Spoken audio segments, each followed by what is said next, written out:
चलिए बाबू, हम अब रेलवे का वही टेस्ट सीरीज जारी रखते हुए आज फिर से 15-20 क्वेश्चन हल करने का प्रयास करेंगे।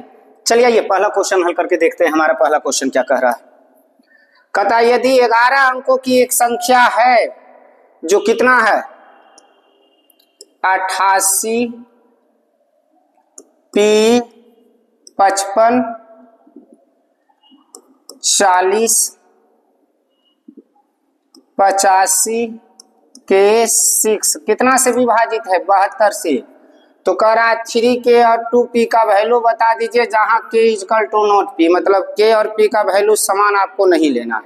देखिए 72 के लिए विभाज्यता का नियम हमको समझना होगा। पहले संख्या 72 को तोड़ेंगे तो कितना है 8 गुने 9, अर्थात जो संख्या 8 और 9 दोनों से कटेगा वह संख्या हर हाल में 72 से पूरा पूरा क्या होगा विभाजित होगा। 8 के विभाज्यता का नियम कहता है कि जिसका अंतिम 3 अंक से बनी हुई संख्या, अंतिम 3 अंक से बनी हुई संख्या यदि 8 से पूरा पूरा विभाजित हो जाए तो वह संख्या 8 से पूरा पूरा विभाजित हो जाएगा। 9 का विभाज्यता का नियम कहता है अंकों का योगफल अगर 9 से पूरा पूरा विभाजित हो जाए। तो चलिए लिए पहले अंतिम 3 अंक से बनी हुई संख्या देखते हैं जो कि 8 के विभाज्यता का नियम कह रहा है बाबू। तो हो जाएगा 5K 6/8। अगर हम K का वैल्यू 1 लेते हैं जूनियर तो हो जाएगा 516। 8 6 48 नहीं कटेगा, 36 2 लेते हैं तो भी नहीं कटेगा, 36 की जगह पर 46 3 लेकर के देखते हैं K बराबर 3 तो हो जाएगा 536/8। 8 6 48 8 7 56 अर्थात K का वैल्यू क्या हो गया 3। 9 के विभाज्यता का नियम कहता कि अंकों का योगफल अगर कट जाए पूरा से तो 8 है 8 16 आइए ना 8 + 8 + P + 5 + 5 + 4 + 0 + 8 + 5 के का वैल्यू क्या ले लिए हैं 3 और +6 कितना से कटना चाहिए 9 से। P का वैल्यू क्या ले तो 8 दूनी 16 10 26 4 30 और 13 43 और 3 46 और 6 52। तो P का वैल्यू अगर हम 2 ले लें बाबू तो हो जाएगा 52 + 2 54 और 54 हर हाल में 9 से पूरा पूरा कट जाएगा बाबू। 9 छक 54 अर्थात P का वैल्यू क्या हो जाएगा 2। तो हमसे वैल्यू पूछा गया क्या कि सर 3K + 2P का वैल्यू बता दीजिए। K का वैल्यू कितना निकल के आया था 3 तो हो जाएगा 3 3 9 अब P का वैल्यू आ गया 2 तो 2 दूनी 4 तो 9 और 4 13 ऑप्शन में होना चाहिए कहीं ऑप्शन सी। समझ गए। तो 72 ये विभाज्यता वाला नियम जो होता है ना उसके लिए आपको 1 से ले 1 क्या है 2 से 1 से कोई थोड़े समझना है 2 से लेकर के आपको कम से कम 11 तक के विभाज्यता का नियम पता होना चाहिए तभी जाकर के इस पे क्वेश्चन बन जाएंगे। चलिए दूसरा क्वेश्चन देखते हैं क्या कहता है। एक विद्यालय में 2401 छात्र हैं। पीटी शिक्षक उन्हें पंक्तियों और स्तंभों में इस प्रकार खड़ा करना चाहते हैं कि पंक्तियों की संख्या स्तंभों की संख्या के बराबर। तो पंक्तियों की संख्या ज्ञात कीजिए। देखिए बात है ना कि ये उसी तरह से क्वेश्चन है, एक पूछ हमसे रहा है वर्गमूल, लेकिन लैंग्वेज बेसिस क्वेश्चन ये पूछ दिया। जैसे कहेगा एक फौजी अफसर अपने 2401 सैनिकों को कतार में इस प्रकार खड़ा करना चाहता है कि प्रत्येक कतार में सैनिकों की संख्या उतनी ही हो जितने की कतार की संख्या। कहानी वर्गमूल का ही है, मतलब जितना पंक्ति हो उतने ही प्रत्येक पंक्ति में सैनिक। तो ये वर्गमूल ही निकालना है। अब वर्गमूल निकालने के लिए बहुत प्रोसेस होता है। ऐसे एक प्रोसेस हम आपको बता देते हैं जो कि आराम से आप निकाल सकते हैं। ऐसे आपको इसको बोला जाता है बाबू अनुमान विधि।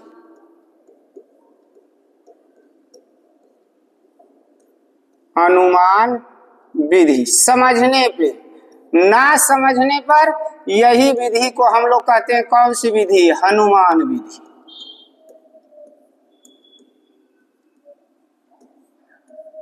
समझ गए तो अनुमान विधि, ना समझे तो अनुमान विधि ऊपर ही पार हो जाएगा। इसलिए बढ़िया से इसको पहले समझेंगे। तो इसके लिए कुछ बातें आपको जानकारी होनी चाहिए। एक तरफ हम लिख रहे हैं बाबू इकाई अंक और दूसरे तरफ अंक लिख रहे हैं, समझ गए। तो कोई ऐसा अंक बताइए जिसका स्क्वायर, वर्गमूल मतलब स्क्वायर ना, वर्ग मतलब स्क्वायर, जिसका वर्ग करने पर इकाई अंक 1 आ जाए। तो या तो 1 का आएगा या 9 का आएगा। 2 आ जाए बाबू अंत में इकाई अंक, ये किसी का नहीं आएगा। 1 से 9 तक आप देख लीजिएगा। 3 देखिएगा, किसी का नहीं आएगा। 4 2 का आएगा या 8 का आएगा। 5 सिर्फ 5 का आएगा। 6 4 का आएगा या 6 का आएगा। 7 किसी का नहीं आएगा। 8 भी किसी का नहीं आएगा। 9 करिएगा आप तो 3 का आएगा या 7 का आएगा। यहीं से एक बहुत अच्छा क्वेश्चन पूछा जाता है कभी कभी, पूर्ण वर्गमूल वाले कि निम्नलिखित में से कौन सी संख्या एक पूर्ण वर्ग नहीं हो सकता है। तो वैसी संख्या बाबू जिसके इकाई अंक पर 3 हो जाए, 4 हो जाए, 7 हो जाए और 8 हो जाए, वह कभी भी एक पूर्ण वर्ग नहीं हो सकता है। वो किसी और क्लास में हम 2-3 क्वेश्चन ऐसा डाल देंगे। अभी फिलहाल वर्गमूल वाला आया है तो हम वर्गमूल वाला क्वेश्चन बनाते हैं। तो हमको रूट निकालना कितना है का बाबू, वर्गमूल 2400 1 का ना। अब वर्गमूल निकालने के लिए अनुमान विधि से अंतिम 2 अंक देखिए और उसका इकाई अंक देखिए कितना है। कितना है इकाई अंक? 1 ना। देखिए 1 किसका आता है, या तो 1 का आएगा या 9 का आएगा। समझ गए, किसका आएगा, 1 या 9 का। अब यहाँ लास्ट में 1 रहेगा या 9 रहेगा, ये कंफ्यूजन है, क्योंकि दोनों का इकाई अंक 1 या 9 आ रहा है, 1 का भी और 9 का भी। तो उसका डिसीजन बची हुई संख्या करेगा। तो बची हुई संख्या अब हमारा कितना है, 24। कोई ऐसी संख्या आप ढूंढिए जिसका वर्ग करके आपको 24 के नजदीक जाना है। जैसे हम अगर 4 का स्क्वायर करें तो 4 चौका 16, कहिएगा 5 करें तो सर तब 25, ज्यादा नहीं जाना, उसके कम ही रहना है लेकिन उसके नजदीक रहना है। तो 4 का स्क्वायर 16 मतलब 4 तो हर हाल में रहेगा। अब इसमें से 1 रहेगा या 9 रहेगा, इसके लिए समझिए दी गई संख्या था कितना, 24। हमने स्क्वायर किसका किया, 4 का ना, तो क्या हो गया 16, घटाएंगे तो बच जाएगा 8। अब देखिए कि जिस संख्या का हम वर्ग किए हैं उससे जो रिमाइंडर बच रहा है घटाने पर, जो हमारा संख्या का बच रहा है वो बड़ा है या छोटा। अगर 4 से देखिए 8 बड़ा है या छोटा, बड़ा है तो बड़ा वाला लिख देंगे। लेकिन यही कल्पना करिए 8 ना होकर के 3 बच जाता तो कई लिख देते 1, अर्थात ये किसका वर्गमूल है, 49 का। आप निकाल लीजिएगा। और इस विधि से, जिसे हम अनुमान विधि भी कहते हैं, हनुमान विधि कह सकते हैं, कितनों बड़ी संख्या रहेगा आप चुटकी में इसका आसानी से वर्गमूल निकाल सकते हैं, कहीं आपको डाउट नहीं होगा। इससे और भी क्वेश्चन बनेंगे पूर्ण वर्ग वाला कि कौन सी संख्या पूर्ण वर्ग है और या नहीं हो सकता है, हो सकता है या नहीं हो सकता। तो इसको समझ लीजिएगा एक बार। चलिए अगला क्वेश्चन की ओर बढ़ते हैं। क्वेश्चन नंबर 3 है, एक हॉल में मौजूद लोगों में से 6/11 लोग वहां उपलब्ध कुर्सियों में से 9/14 पर बैठे हैं और शेष लोग खड़े हैं। यदि 30 कुर्सियां खाली है तो हॉल में कितने लोग खड़े हैं। RRB NTPC 2021 का क्वेश्चन। चलिए समझते हैं इस क्वेश्चन को। फ्रैक्शन के रूप में दिया हुआ है तो समझ कर देखते हैं क्या कह रहा है। एक हॉल में मौजूद लोग हैं कितना,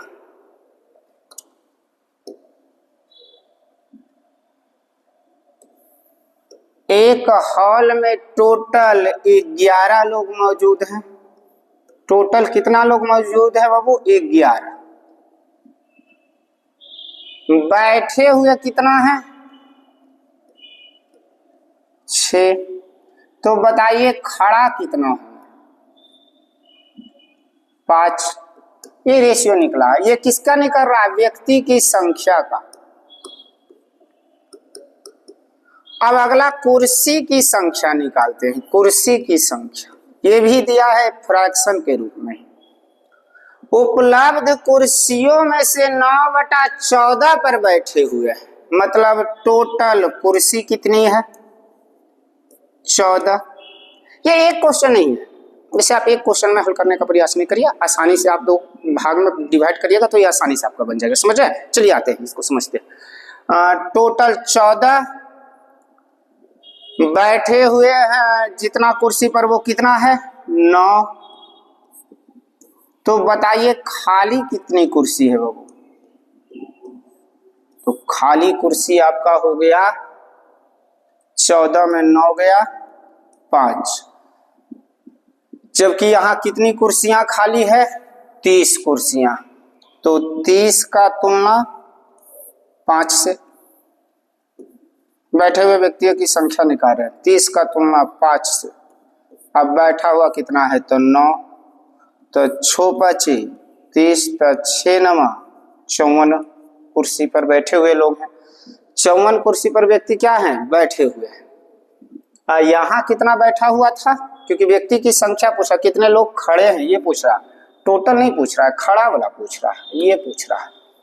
वहां कितना बैठा हुआ था? अब व्यक्ति निकाले जा रहे हैं बाबू, खड़ा हुआ व्यक्ति की संख्या जो खड़ा है, तो वहां टोटल है 54।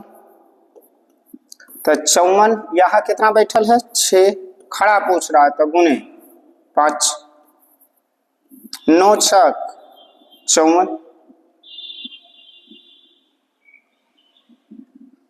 अब 5, तो 9 5 45। हालांकि यहाँ भी आप करते तो नहीं आता, 6 5 30 में रह जाते। चलिए ठीक है, 45 होना चाहिए था, 30 नहीं होगा आंसर। आंसर कैसे संभव नहीं है, कुर्सी की संख्या निकल गया था। आंसर हमारा कितना होगा? 45। ऑप्शन में तो ठीक है, लेकिन आंसर आपका 45 ही होगा, क्योंकि व्यक्ति की संख्या पूछ रहा है। कुर्सी पूछता ना खाली, तो हम 5 से करते तो 6 5 30 हो सकता। यहाँ व्यक्ति की बात कर रहा है, तो व्यक्ति में अब पहुंचेंगे ना। चलिए टोटल कितना हो गया? क्वेश्चन नंबर तीसरा। चलिए क्वेश्चन नंबर 4 देखते हैं।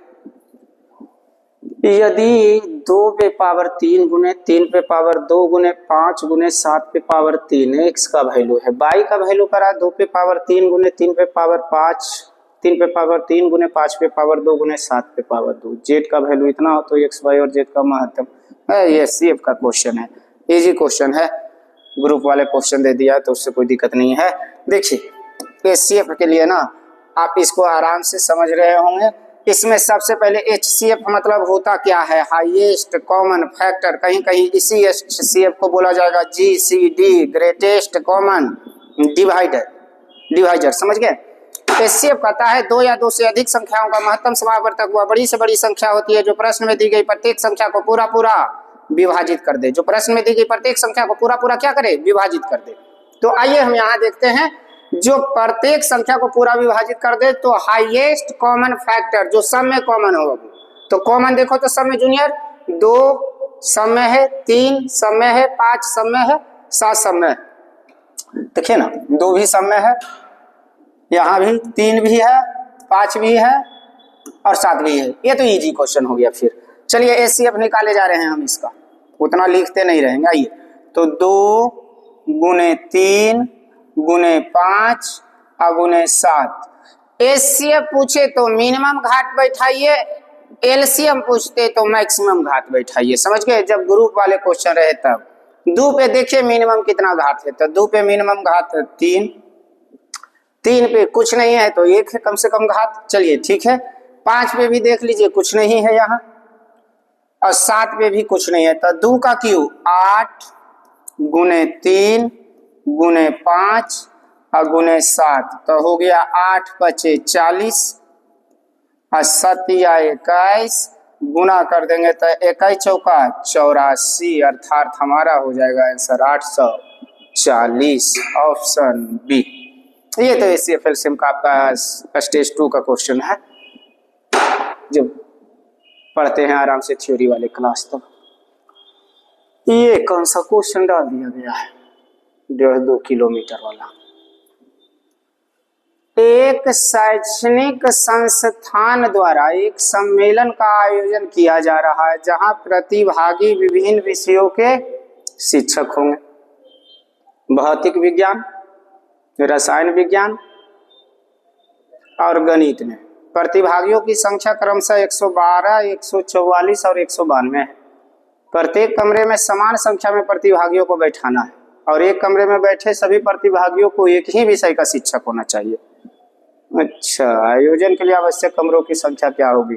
एक दुकानदार के पास 3 प्रकार के कंटेनर है जिसमें 15 लीटर, 20 लीटर और 30 लीटर क्रमशः पेट्रोल, डीजल और केरोसिन रखा हुआ है। वह उसे छोटे कंटेनरों में भरना चाहता है, तो ऐसे कंटेनर की न्यूनतम संख्या क्या होगी? एसएफ एलसीएम का ही क्वेश्चन है, सिर्फ लैंग्वेज इतना बड़ा कर दिया है, सिर के दर्द के लिए है झूठ मूठ। चलिए आइए देखते हैं क्वेश्चन क्या कह रहा है हमारा। हमको बाबू निकालना कितना है?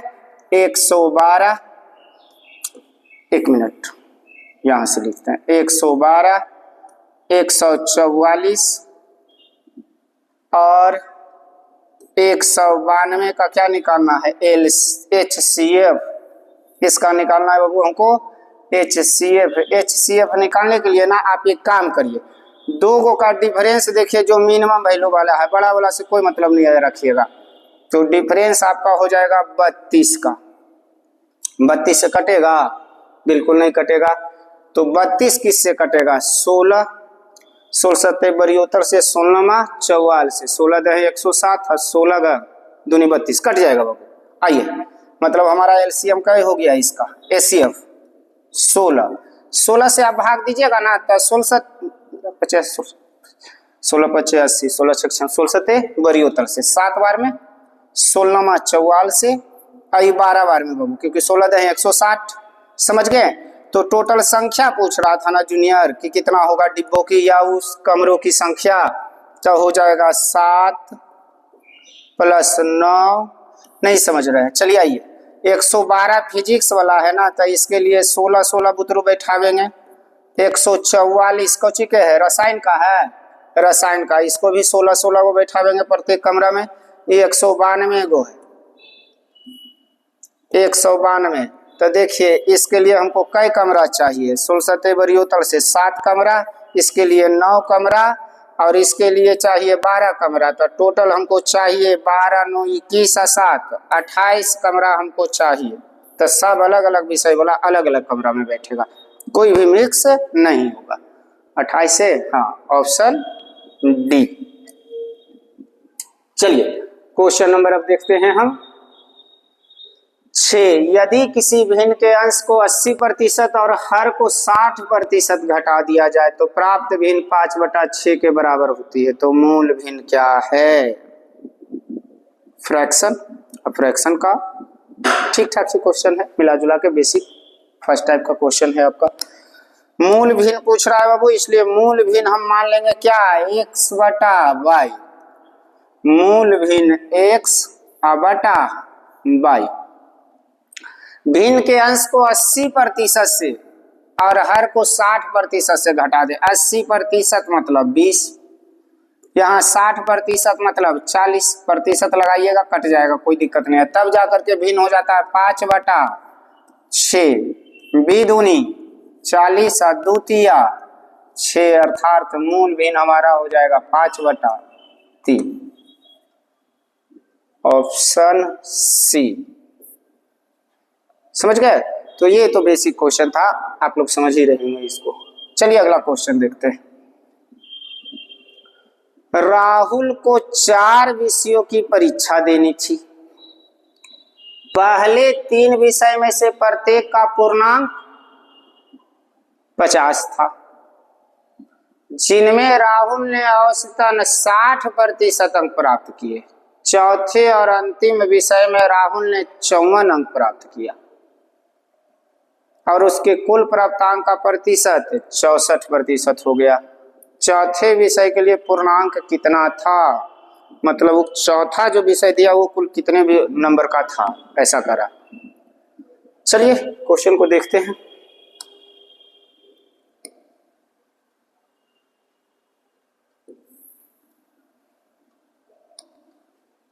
तीन विषयों का पूर्णांक दिया है जिसमें से प्रत्येक का कितना है? 50। 3 विषय का पूर्णांक दिया हुआ है, प्रत्येक का 50 बाबू। तो 3 विषय का टोटल कितना हो जाएगा? 50 × 3 अर्थात तीनों मिला करके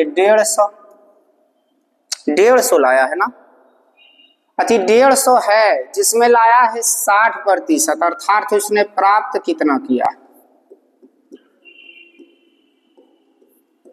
150 का 60% मतलब 100, तो 15 छक 90। चौथे और अंतिम विषय में उसने 54 अंक प्राप्त किया, तो 4 विषय का कुल पूर्णांक उसका कितना हो जाएगा? आइए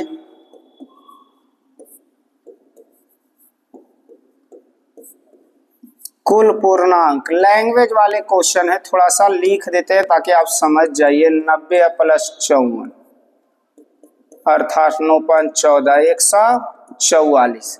और जब 144 लाया है ना तो कहता है चारों विषय को मिला करके जो आना चाहिए उसका 64% है, तो प्रतिशत मतलब 100, तो चारों विषय में टोटल 100 तो आते हैं बाबू, अर्थात 4 विषय में उसका टोटल मान लेते हैं, चारों विषय में प्रतिशत का मतलब 100।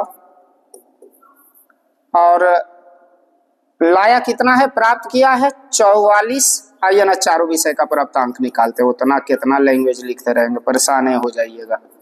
हालांकि एक लाइन का ही क्वेश्चन था बाबू, उतना करने की जरूरत नहीं था। 144 का तुलना 64 से और टोटल चारों विषय में निकालना है तो 100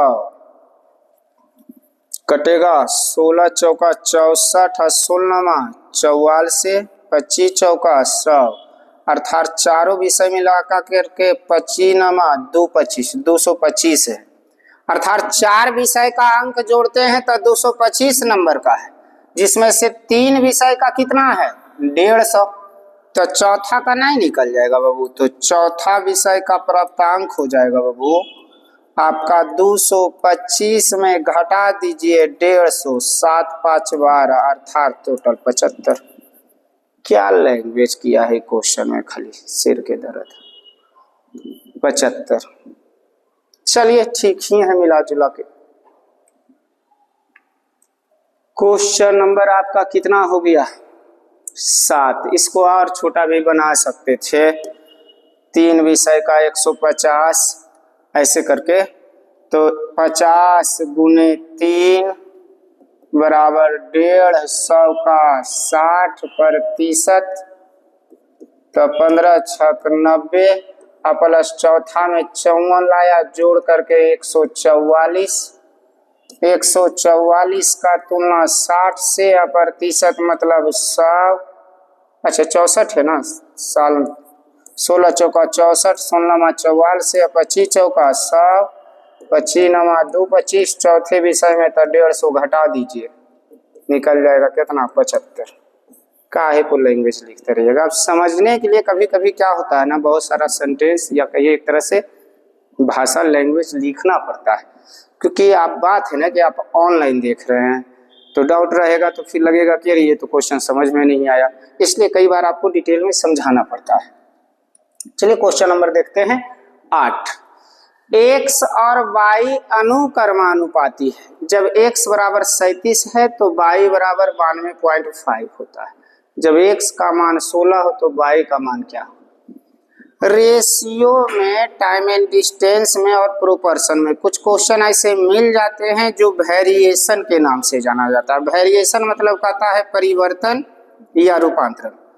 वेरिएशन का मतलब होता है परिवर्तन या रूपांतरण। तो ये परिवर्तन और रूपांतरण का ही एक क्वेश्चन है। क्वेश्चन होता क्या है, ये एकमात्र ऐसा टाइप है या एक तरह से कहें इस टाइप का क्वेश्चन है जो खुद में अपने आप में ही अपने सॉल्यूशन का तरीका को छिपाए हुए रहता है, फॉर्मूला को, समझ गए? अलग से इसमें कहीं कुछ आपको लाने की जरूरत नहीं है।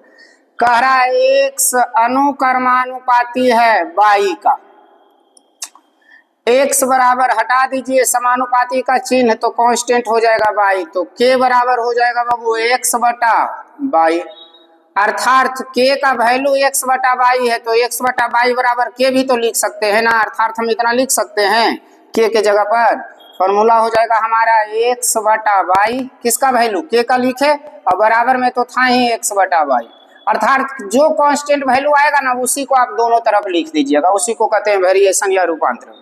समझ गए? तो चलिए इसको समझते हैं क्या है। x का मान 37, अब y का मान 92.5 और करा जब x बराबर 16 हो तो y इक्वल टू भाट। आओ हटा करके ऊपर 10 कर देते हैं, काटेंगे बाबू 18 पचे 90, अपा पचे 25, 2 पचे 10। 37 से काटिएगा ना तब 5 बार में ही कट जाएगा, 8 दूनी 16 अर्थात y बराबर 8 पचे 40 होना चाहिए कहीं, है ऑप्शन बी। तो वेरिएशन और रूपांतरण आप रेशियो में जिनमें हम अपना लगभग कम से कम 7-8 क्वेश्चन इसका डाले हुए हैं और उससे ज्यादा कहीं पूछा भी नहीं जाता वेरिएशन वगैरह। तो देख लीजिएगा रेशियो का थीन कवर पलट करके, वहां आपको प्रोपोर्शन वाले टाइप में वेरिएशन डाला हुआ है, टाइप 2 में शायद। यदि ए क्यू प्लस बी क्यूब अनुपात ए क्यू माइनस बी क्यू बराबर 185 हो और 128 मानो, तो ये अनुपात बी का वैल्यू क्या होगा? इसको तो हम भाई ऑप्शन भी हल कर सकते हैं, ऐसा क्या है, हो सकता है। चलिए दोनों प्रोसेस पे देख लेंगे, पहले बाई ऑप्शन हम देखते हैं क्योंकि ज्यादा बेटर मुझे ये लग रहा है बाई ऑप्शन होगा। ऐसे तो फिर ए अनुपात बी को हम ए बटा बी के रूप में लिख के हल करिए लेंगे, लेकिन जरा क्वेश्चन को समझते हैं। ए क्यू प्लस बी क्यू अनुपात ए क्यू माइनस बी क्यू बराबर कह रहा है कितना? 185 अनुपात 158 आना चाहिए। अगर ए का वैल्यू हम 5 ले ले बाबू,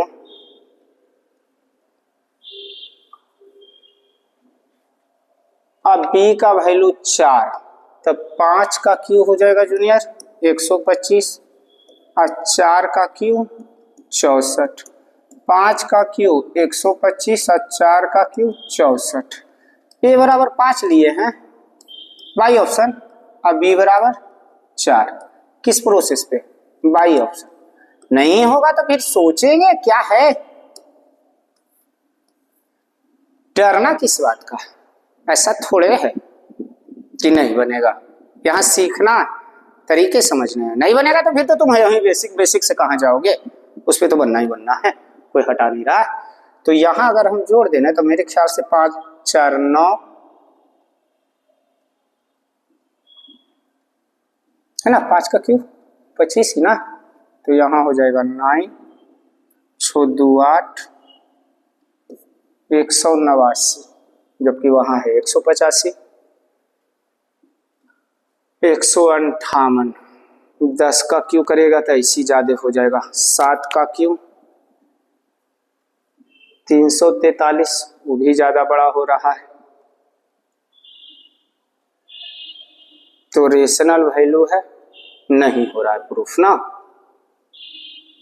125 में 4 का क्यू जोड़ेंगे 64, बाय मिस्टेक नहीं ऑप्शन से प्रूफ हो रहा है अलजेब्रा पे। तो चलिए हम देखते हैं इसको कोई और तरीका से। कौन सा तरीका? नॉर्मल तरीका। नहीं समझ में आ रहा है तो ज्यादा दिमाग लगाने की क्या जरूरत है। ए क्यू और बी क्यू बटा ए क्यू माइनस बी क्यू। क्या है ना, मैथ रिसर्च करने का सब्जेक्ट है, घबराइए मत, शर्म मत करिए, सीखने में कभी शर्म करना ही नहीं है। सामने वाला क्या सोच रहा है इससे कोई फर्क नहीं पड़ता। मैथ रिसर्च करने का चीज है। कई बार क्या होता है ना, देख के ही आंसर आ जाएगा, कई बार सॉल्यूशन करके परेशान हो जाइएगा। चलिए हल करते हैं। 185 ए क्यू लिखते हैं बाबू और माइनस 185 बी क्यू बराबर 158 ए क्यू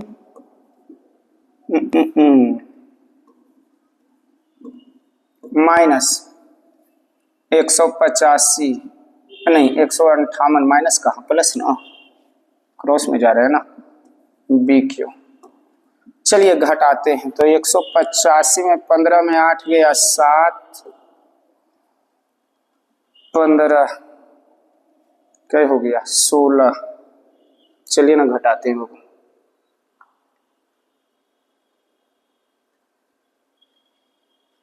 15 8 गया, क्वेश्चन ठीक था ना।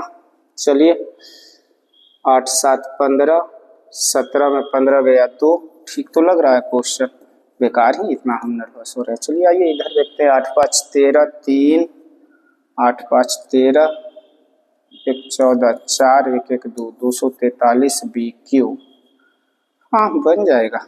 एक क्यू अनुपात बी क्यू पलट जाएंगे ना वैल्यू, तो 243 अनुपात 27। तो ये किसका होता है बाबू? एक क्यू और बी क्यू का वैल्यू ऑप्शन से भी लगता है ये जाता ना। चलिए कोई बात नहीं, देख ही लेते हैं, जब समय दे ही दिए तो। एक क्यू और बी क्यू का वैल्यू किसका? 7 का क्यू एंड 3 का क्यू। ऑप्शन में लास्ट में दिया था ना, क्यू से क्यू काट दीजिए ना, रेशियो में काट सकते हैं। ए अनुपात बी का वैल्यू हो जाएगा 7 अनुपात 3। तो आ जाता, अगर ट्राई करते तो आता, नहीं तो नहीं आता। चलिए ऐसे ही परेशानी कर देता। क्वेश्चन नंबर कितना था? 7, ऑप्शन डी। ये ज्यादा बेसिक था, बेसिक पे ले लीजिए, ज्यादा अच्छा है। 10वां नंबर क्वेश्चन आपका कह रहा है, क्या है ना कि मैथ रिसर्च करने की चीजें हैं, कई बार मैथ आपको परेशान भी करेगा, समझने पे एक से दूसरे प्रोसेस के लिए सीखना पड़ेगा, समझना पड़ेगा मैथ को क्या है। चलिए क्वेश्चन नंबर 10 देखते हैं। ए एवं बी एक कार्य को क्रमशः 40 दिन और 60 दिन में पूरा कर सकते हैं। कहने का मतलब है ए 40 दिन में करेगा और बी 60 दिन में। वे कुछ दिन साथ में कार्य करते हैं और बी कार्य को छोड़ देता है। यदि ए बचा हुआ कार्य 10 दिन में पूरा करता है तो ज्ञात कीजिए कि बी ने कितने दिनों के लिए कार्य किया था। ए बचा हुआ कार्य 10 दिनों में पूरा करता है। चलिए आते हैं, बी छोड़ दिया था, तो ए किया है कार्य कई दिनों में? 40 दिनों में। अब बी 60 दिनों में। ये क्या है हमारा? टाइम, वर्क में बदलते हैं तो टोटल कार्य निकालना पड़ेगा, जो 40 और 60 का एलसीएम होगा 120। भाग देंगे तो 3 और 2। वे कुछ दिन साथ में कार्य करते हैं और बी कार्य को छोड़ देता है। यदि ए बचा हुआ कार्य 10 दिनों में पूरा करता है, ए बचा हुआ कार्य 10 दिनों में करता है, मतलब ए अकेले 10 दिन करता है ना शेष काम को, तो 10 दिन में इसने कितना काम किया होगा? 3 गुने 10। अब बाकी दिन तो दोनों मिल के किया है, अर्थात ए और बी। 3 और 2 5, कई दिन? तो डी दिन बराबर 120। तो 10 या 30 घटाएंगे तो 90, और 90 को 5 से भाग देंगे तो 18, अर्थात दोनों मिल करके 18 दिन किया था। और बी नहीं छोड़ा था, बी छोड़ा था, ए नहीं। तो ए बी के बारे में ही पूछ रहा कि कितना दिन किया, तो 18 हो जाएगा। अगर पूछता है ए कितने दिन किया, तो 18 दिन दोनों मिल के, और 10 दिन अकेले 28 दिन आंसर हो जाता। लेकिन बी का पूछ रहा था इसलिए हमारा आंसर रहेगा 18। समझ गए? तो ये टाइम एंड वर्क का ठीक ठाक क्वेश्चन लगभग आपका मिल गया था। 22 प्रेक्षणों का माध्य 10 है। 2 और प्रेक्षण को शामिल कर लेने पर नया माध्य 11 हो जाता है। चलिए तो 2 नए प्रेक्षण का माध्य ज्ञात करें। 2 नए प्रेक्षण का माध्य ज्ञात करिए। पहले माध्य 11 10 है, बाद में 11 हो गया। तो 2 नए प्रेक्षण का माध्य हम निकाले जा रहे हैं बाबू। 2 नए प्रेक्षण। पहले माध्य कितना था जूनियर? 10। कितने प्रेक्षण का? 22 प्रेक्षण का। 2 और शामिल किया तो 22 और 2 24 हो गया टोटल प्रेक्षण। माध्य 10 से कै हो गया? 11। कै की वृद्धि? 1 का, अब वृद्धि मतलब प्लस, तो एक बढ़ा एक में एक, अब 22 पहले से था, दुगो आ रहा है तो क्या है 24, और उन दोनों का पूछा है माध्य तो बटा 2, काट दीजिए ना, 12 दूनी 24, अर्थात माध्य कितना हो जाएगा हमारा 22। एवरेज का ग्रुप वाले क्वेश्चन है, एवरेज का ही है, माध्य माध्य का बहुलक में लगा दिया, उससे क्या हो गया, समूह पर आधारित क्वेश्चन है। चलिए निम्नलिखित आंकड़ों से प्रसरण की गणना कीजिए। वेरिएंस का कंडीशन कहता है ना मानक विचलन का होल स्क्वायर, वेरिएंस बराबर होता है या प्रसरण बराबर, पहले फॉर्मूला समझना होगा। तो एक क्वेश्चन थोड़ा सा दे दिया है अलग तरह का, खैर दे दिया है तो देख ही लेंगे। प्रसरण का मतलब होता है, वेरिएंस का मतलब मानक विचलन का होल स्क्वायर, समझ के। अब मानक विचलन निकालने के लिए क्या करना होगा आपको, पहले समझ लीजिए, आपको निकालना होगा माध्य।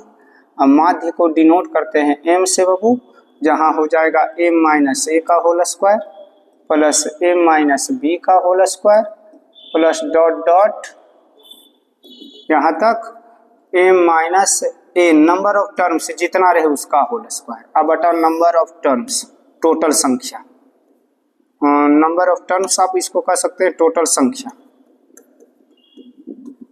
ऐसे ही लिख दीजिए ना। माध्य मानक विचलन निकालने का ये तरीका है, समझ गए।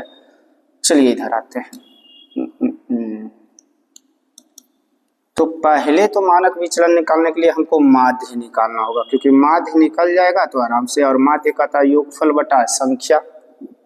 तो 6 4 10 अब 5 15 अब 5 20 योगफल हो गया, अर्थात माध्य का वैल्यू इसका हो जाएगा बाबू 20 बटा 5 का 4 और 4। तो मानक विचलन निकालने जा रहे हैं जूनियर, समझिएगा जरा सन। मानक विचलन, मानक विचलन हो जाएगा आपका रूट अंडर m माइनस 4, 4 में 3 गया, 1 का स्क्वायर 1, 4 में 6 गया माइनस 2 का स्क्वायर 2 दूनी 4, माइनस का भी स्क्वायर करेंगे तो प्लस ही हो जाएगा 4, 4 में 5 गया 1 का स्क्वायर माइनस 1 का स्क्वायर 1, इधर आइए 4 में 2 गया तो 2 का स्क्वायर 4, 4 में 4 गया 0 का स्क्वायर 0 अब बटा 5।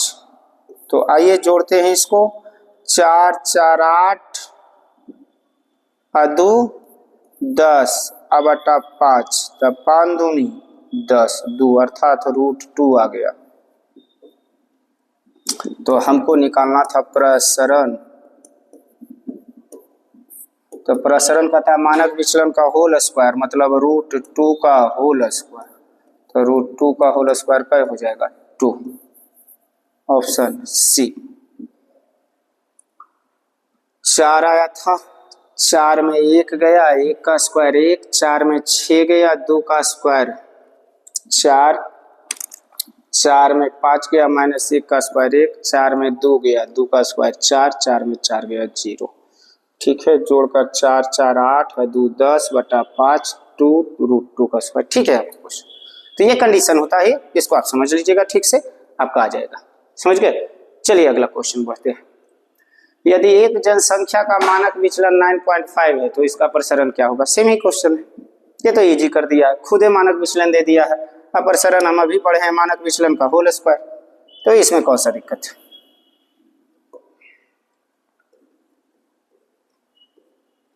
प्रसरण का था मानक विचलन का होल स्क्वायर, तो 9.5 का होल स्क्वायर अर्थात 95 का स्क्वायर। और आइए 95 का स्क्वायर कह रहा है बाबू, हम 100 के आसपास वाली संख्या का वर्ग हम सीख सकते हैं। जैसे कहते 95 का स्क्वायर है 105 का स्क्वायर। देखिए 100 के आसपास वाली संख्या का वर्ग के लिए नहीं कुछ नहीं करना। देखिए दी गई संख्या 100 से कितना कम है, ये कितना कम है 5 ना, तो 5 का स्क्वायर 25, 100 से ही 5 कम है और 5 इसमें घटा दीजिए 90।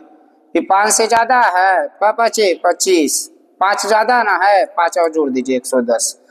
100 के आसपास, 200 के आसपास, 300 के आसपास स्क्वायर निकालने के लिए एकदम नॉर्मल सा तरीका है। और कोई चीज और बताएंगे, कोई चीज रटिए मत, समझिए, समझिएगा तो अच्छा लगेगा आपको। ना समझने पे एक चीज हम बताते हैं आपको, अगर आजमाना है तो ध्यान रखिएगा। जिस चीज से आपको सबसे ज्यादा डर लगता है, बोझ लगता है कि ये चीजें मुझे समझ में नहीं आती है सर, बड़ा परेशानी होता है इस चीज को समझने में, उसे ईमानदारी से आप 1 हफ्ता टाइम दीजिए, डेली 2 घंटा, और एकदम 0 लेवल से उसको कॉन्सेप्ट स्टार्ट करिए, धीरे धीरे बढ़िए आगे, देखिएगा वही सब्जेक्ट आपको बड़ा ही इजी और बड़ा ही अच्छा लगने लगेगा समझने का। अगर कोई चीजें से आपको समझ में नहीं आ रहा है, आप उसको छोड़ के भाग जाते हैं, तो धीरे धीरे वो क्या होगा, आपको और परेशान करेगा, समझ गए। तो इसलिए परेशानियों से घबरा कर भागिए मत, लड़िए, लड़िएगा तो जान लीजिए हारा वही जो लड़ा नहीं, जो लड़ेगा वो कभी हारेगा नहीं, ये चीज जान लीजिए। तो आइए इसका स्क्वायर करते हैं।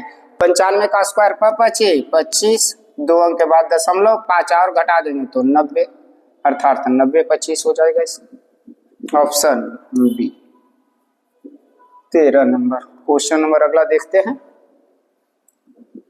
14। क्वेश्चन का क्या रहा है जरा समझते हैं। प्रॉफिट एंड लॉस का क्वेश्चन है, ठीक ठाक क्वेश्चन है। बनाने के लिए तो आपको बहुत तरीके बताए जाएंगे, हम आपको ऐसा तरीका बता रहे हैं कि इसको चुटकी में आप हल कर दीजिएगा, कोई जरूरत ही नहीं है। अगर मैथ पढ़ना है ना तो सिर्फ एक चैप्टर पढ़ो, और वो चैप्टर है रेशियो। अगर रेशियो पढ़ लेते हैं ना तो फिर कलम को पॉकेट में रखिए, मैथ अपने आप हल होगा, उसको हल करने की कहीं कोई जरूरत नहीं है। एक व्यक्ति 480 में 2 घड़ियां खरीदता है, वह एक घड़ी को 15% हानि पर, एक घड़ी को 15% हानि पर और दूसरी को 19% लाभ पर बेच देता है। उसके पश्चात उसे ज्ञात होता है कि उसे दोनों घड़ियां एक सामान्य मूल्य पर बेची गई। समझ गए। तो आइए, पहली घड़ियां 15% हानि पर, मतलब कितना पर, 85 पर, और दूसरी घड़ियां 19% लाभ पर, मतलब 119, और तब जाके दोनों क्या है, बराबर। समझ गए। यहां से डायरेक्ट बाबू विक्रय मूल्य का नहीं, किसका रेशियो निकलेगा, हमारा सीपी का। ध्यान रखिएगा, जब कभी ऐसा क्वेश्चन रहे डायरेक्ट कॉस्ट प्राइस का रेशियो देता है। समझ गए। इधर आइए, तो कह रहा है विक्रय मूल्य समान है, लेकिन ध्यान रखिए यहाँ सीपी के रूप में परिवर्तित हो जाता है क्योंकि दोनों इक्वल है। समझ रहे हैं। आइए इधर देखते हैं बाबू, 17 बचे 85, वही 5 बार में ना, और 17 सते 19 बराबर में है, कटेगा ना 5 बार में, और 17 सते 19 से तो रेशियो हो जाएगा 7:5। बताइए दोनों का क्रय मूल्य वहां कितना था, 480, यहाँ जोड़ो 7×5 12, बर चौका 48, 40 ना, तो गुना कर देते हैं क्योंकि दोनों का पूछा है। तो 7 चौका 28, 280 रुपया, और 4 पचे 20, कितना, 200 रुपया। जितना इस टाइप का क्वेश्चन होगा आप बना लीजिएगा, हर जगह ये कंडीशन अप्लाई होगा, हड़बड़ाने की जरूरत नहीं है। समझ गए। हर जगह आपका ये कंडीशन अप्लाई होगा। क्रय मूल्य विक्रय मूल्य में टाइम का उल्टा वर्क, वर्क का उल्टा टाइम, समझ रहे हैं। क्रय मूल्य का उल्टा विक्रय मूल्य, विक्रय मूल्य का क्रय मूल्य। कंडीशन आगे समझ लेते हैं ये क्या भागता है। क्वेश्चन नंबर अगला समझ गए। 3 सेंटीमीटर त्रिज्या और 5 सेंटीमीटर ऊंचाई वाले धातु के एक बेलन को पिघलाकर 1 सेंटीमीटर ऊंचाई और 1 मिलीमीटर आधार त्रिज्या वाले शंकु बनाए गए हैं। कितने शंकु बनाए गए हैं, शंकु की संख्या। चलिए आइए, हम कहते हैं आपको एक नॉर्मल सा क्वेश्चन कि 10 फीट वाला रड को हमको 2 फीट वाला में काटना है, तो कै होगा टुकड़ा, 5 टुकड़ा। अर्थात बड़ा वाला को हम जिससे हमको काटना है, जो टुकड़ा काटना है, तो जिससे काटना है उसको ऊपर रखेंगे, और जितना बड़ा काटना है उसे नीचे रखेंगे। यहाँ बेलन से काटना है हमको शंकु को, तो शंकु की संख्या हो जाएगा, मतलब छोटे शंकु की संख्या।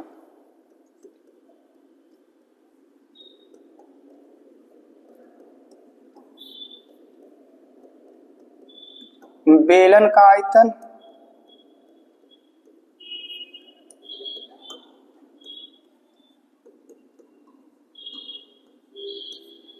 बटा शंकु का आयतन।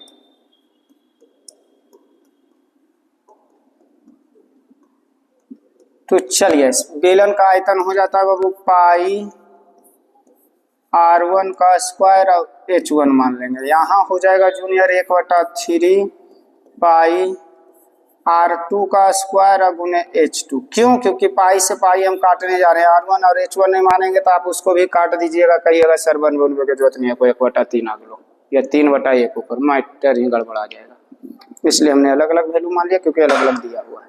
समझ गए?